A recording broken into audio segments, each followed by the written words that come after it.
Hello everyone, this is Adisma from Finance Street. நீங்கள் stock மார்க்கெட்டில் invest பண்ணுறக்கும் trade பண்ணுறக்கும் தேவைப்படுற 3 accounts. First one bank account, second one demat account, third one trading account. இந்த வீடியோவில் trading account and demat account பற்றி தெளிவாக பார்க்கலாம். நீங்கள் இன்டர்நெட்டே இல்லாத காலத்துலலாம் ஸ்டாக்ஸ் வாங்கியிருந்தீங்க அப்படின்னா ஸ்டாக் சர்டிஃபிகேட் அப்படின்னு ஒன்று கொடுத்துருப்பாங்க. அது வேற ஒன்றும் இல்லை, ஃபிசிக்கல் ஸ்டோரேஜ் ஃபார்ம் தான். அதுவே இப்போ இன்டர்நெட்லாம் நல்லா வளர்ந்துருச்சு, எல்லாமே டிஜிட்டல் ஆயிடுச்சு. ஸோ உங்களோட ஸ்டாக்ஸை ஹோல்டு பண்ணுறதுக்காக யூஸ் பண்ணுற ஒரு அக்கௌண்ட் தான் டிமேட் அக்கௌண்ட். இப்போ இந்த டிமேட் அக்கௌண்ட் எப்படி ஒர்க் ஆகுது? இப்போ நீங்க ஒரு ஸ்டாக்கை வாங்கணும்னு நினைக்கிறீங்க.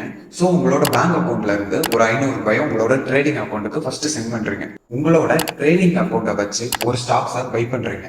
இப்போ நீங்க பை பண்ண ஸ்டாக் டிமேட் அக்கௌண்ட்ல ஸ்டோர் ஆயிடும். அதுவே நீங்க எப்போ அந்த ஸ்டாக்கை செல் பண்ணணும்னு நினைக்கிறீங்களோ உங்களோட டிமேட் அக்கௌண்ட்ல இருந்து வெளியே வந்து அதை செல் பண்ணி அதுல இருந்து வர்ற காசு உங்களோட ட்ரேடிங் அக்கௌண்ட்டுக்கு வரும்.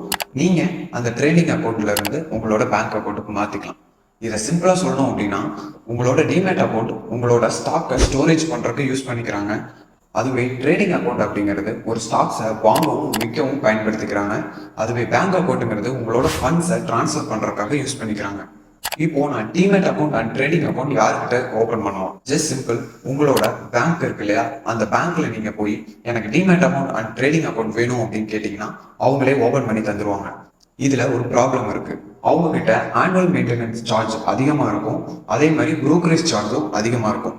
அதுவே ஆன்லைன் புரோக்கர்ஸான ஆஞ்சலோ, அப்ஸ்டாக்ஸ், ப்ரோ இவங்க கிட்டலாம் ஆனுவல் ஃபீஸ் கம்மியா இருக்கும். சிலர்கிட்ட ஆனுவல் ஃபீஸே இருக்காது.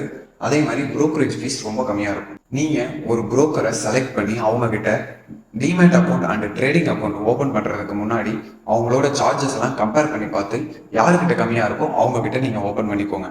நீங்க ட்ரேடிங் அக்கௌண்ட் ஓபன் பண்றதுக்கு உங்களுக்கு மேஜரா தேவைப்படுற 2 டாக்குமெண்ட்ஸ் அப்படின்னா ஒன்னு பேன் கார்டு, இன்னொன்னு உங்களோட ஆதார் கார்டு. உங்களோட ஸ்டாக் மார்க்கெட் கரியரை தொடங்குறதுக்கு முன்னாடி நல்லா கத்துக்கிட்டு அதுக்கப்புறமா தொடங்குங்க. உங்களுக்கு நல்ல சக்சஸ் கிடைக்கும். ஹோப் யூ ஆல் இந்த வீடியோ உங்க எல்லாத்துக்கும் பிடிச்சிருக்கும்னு நம்புறேன். நெக்ஸ்ட் வீடியோவில் பார்க்கலாம். Until then, bye from Finance Street.